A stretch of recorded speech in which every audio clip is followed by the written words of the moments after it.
கண்டிப்பாக இது ரிஸ்கான கேவுண்ணே. இது எப்படின்னு சொல்லி கேட்டிங்கன்னா, அதாவது இப்போ நாங்களே உள்ளே போயிட்டு வரோம் அப்படின்னா கை கால் நடுங்கி தான் வரும்.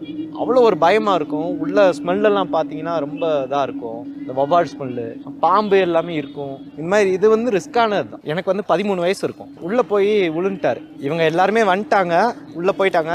அப்போ பார்த்தீங்கன்னா மக்கள் நடமாட்டமும் இவ்வளோ இருக்காது, இவ்வளோ பீக்காக இருக்காது. கொஞ்சம் நார்மலாக கேஷுவலாக இந்த மாதிரி தான் இருக்கும்.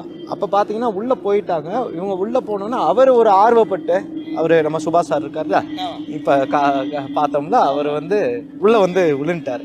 அப்போ என்ன, அந்த இவ்வளோ இருப்பேன் நான், 13 வயசு. அப்போ பார்த்தீங்கன்னா உள்ளே விழுந்தோன்னே இவங்க அலறி அடிச்சுட்டு வந்து சொல்கிறாங்க. சொன்னோன்னே எங்கள் மாமா, எங்கள் அப்பா, அவர் எல்லாருமே சேர்ந்து அடிச்சுக்கிட்டாங்க. ஏண்டா நீங்களே போய் தள்ளிட்டு இவங்கள வந்து நீங்கள் வந்து ஏன்ட்ட கம்ப்ளைண்ட் பண்ணுறீங்களா அப்படின்னு சொல்லிட்டு நாங்களும் அதுக்கப்புறம் என்ன பண்ணுறோம், உள்ளே போய் பார்க்குறோம், வைக்கிறோம், எதுவும் இதாகல். அதுக்கப்புறம் பார்த்தீங்கன்னா இவங்க வந்து ஸ்டேஷன் போயிட்டாங்கன்னு நினைக்கிறேன். இவங்கள இங்கே ஃபாரஸ்ட் ஆஃபீஸ்லேருந்து கூப்பிட்டு அதுக்கப்புறம் ஸ்டேஷன் போயிட்டாங்க. போனதுக்கு அப்புறம் தான் அதுக்கப்புறம் என்ன சொன்னாங்க, நாங்களே தூக்கிக்கிறோம், வச்சுக்கிறோம் அப்படின்னு சொல்லிட்டு fire service, police officers, forest officers, இதில் முழுக்க ஒத்துழைப்பு வந்து ஃபாரஸ்ட் ஆஃபீஸர்ஸ் தான்.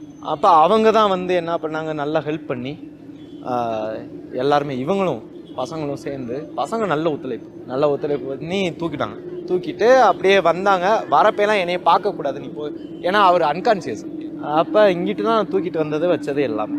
ஆனால் இப்போது ஒரு விஷயம் சொன்னாங்க, குணா கேவில் விழுந்த ஒருத்தர், அதாவது அந்த டெவில்ஸ் கிச்சனில் விழுந்த ஒருத்தர், சுபாஷுடைய கதையை பார்த்தாலே நல்ல ட்ரெஸ்ஸு, மேலே ஒரு சட்டை, மேலே ஜாக்கெட்டு, டைட்டான ஜீன்லாம் போட்டிருந்தார். ஆனால் அவர் தூக்கிட்டு வரும்போது அவர் வந்து நிர்மாணமாக ட்ரெஸ்ஸே இல்லாமல் தான் அவர் கூட்டு வந்ததாக சொல்கிறாங்க. ஆமாண்ணே. ஸோ அவ்வளோ ரிஸ்கியான ஒரு கேவாக இருக்காது.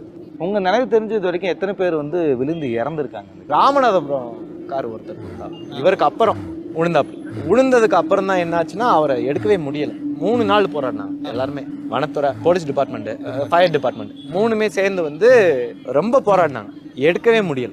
3 நாள் காப்பாற்ற ட்ரை பண்ணாங்க. அதான் இறந்துட்டாருன்னு தெரிஞ்சு போச்சு. இறந்துட்டாருன்னு தெரியல. சரி எப்படியாவது உயிரோட இருப்பாரு, எப்படியாவது தூக்கிடலாம் அப்படின்னு சொல்லி தான் வந்து ட்ரை பண்ணது. முடியல. பாடி இன்னும் அந்த பாடி எடுக்கல. பசங்க இங்கே வரது வந்து கரெக்டாக வரணும். வீட்டில் உண்மையை சொல்லிட்டு வா, நான் கொடைக்கானல் போகிறேன் அந்த மாதிரி சொல்லிட்டு வா. அவங்க என்னென்ன போய் சொல்லிட்டு வந்திருக்காங்கன்னு தெரியுமா? ஒருத்தன் எக்ஸாமுக்கு போறேன்னு இருக்கான், ஒருத்தன் வேற எங்கேயோ போறேன்னு இருக்கான், இவன் வந்து ஏதோ போய் சொல்லிட்டு தான் வந்திருக்கான். இந்த மாதிரி யாரையோ சொந்தக்காரங்க வீட்டுக்கு போறேன் அப்படின்னு சொல்லி வந்து விழுந்து, அதுக்கப்புறம் விழுந்ததுக்கப்புறம் இங்கே வந்தோன்னே என்னடா திருப்பி ஒரு சம்பவமா அப்படின்னு சொல்லிட்டு நாங்கள் எல்லாம் சேர்ந்து அதுக்கப்புறம் எல்லாத்தையும் கூப்பிட்டு விசாரிச்சு வச்சு அதுக்கப்புறம் உள்ளே போய் பார்க்குறோம், ஒன்றும் எடுக்க முடியல. இப்போது இந்த மாதிரி எடுக்க முடியல அப்படின்ற ஒரு பட்சத்தில் அந்த குடும்பத்தில் வந்து என்ன பண்ணுவாங்க? இப்போ வந்து அதை பாடியை தூக்குறவங்க சில பேர் இருப்பாங்க, ஃபயர் டிபார்ட்மெண்ட்ஸ் இருப்பாங்க, போராடுவாங்க. எடுக்கவே முடியாதுன்ற ஒரு சுச்சுவேஷனில் என்ன பண்ணுவாங்க? வந்துட்டு 2 பால் பாக்கெட் வாங்கிட்டு வருவாங்க. வாங்கிட்டு வந்து அப்படியே கட் பண்ணி உள்ளே ஊற்றிட்டு அப்படியே ஒரு சூடத்தை மட்டும் கொளுத்தி வச்சு விட்டு அப்படியே போயிடுவாங்க.